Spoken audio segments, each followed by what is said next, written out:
In this problem, we're going to draw this shape using the information here and then find the area. First, let's turn the ortho on if it is not on yet. Then go to the object snap area. Let's click that little down arrow and then make sure that there is a check mark next to the midpoint. Okay, now our goal is to draw a rectangle using the width as A and height as B.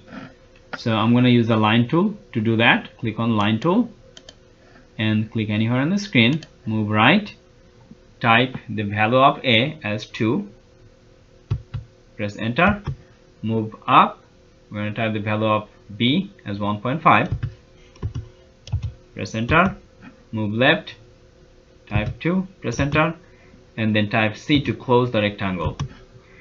Now we're going to use a circle tool.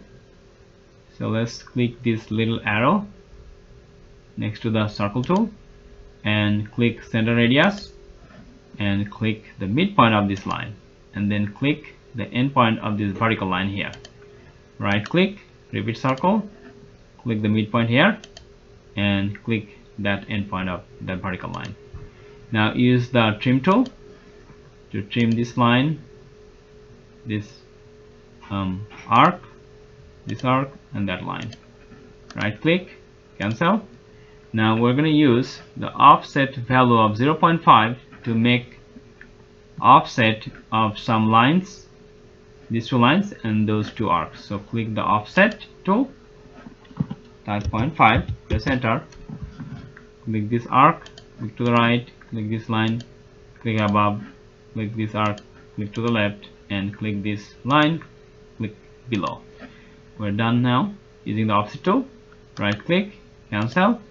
Now we're going to use the hatch to put a pattern or put a shade in this area. So click that hatch tool, click here, and if you need to change the setting, the color or pattern, you can click the setting here.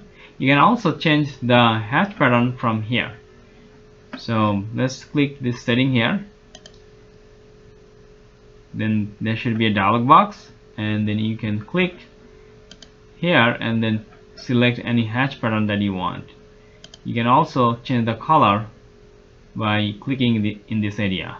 So for now I'm going to use that solid pattern and then use the sign color. So click OK and press enter to accept the hatch.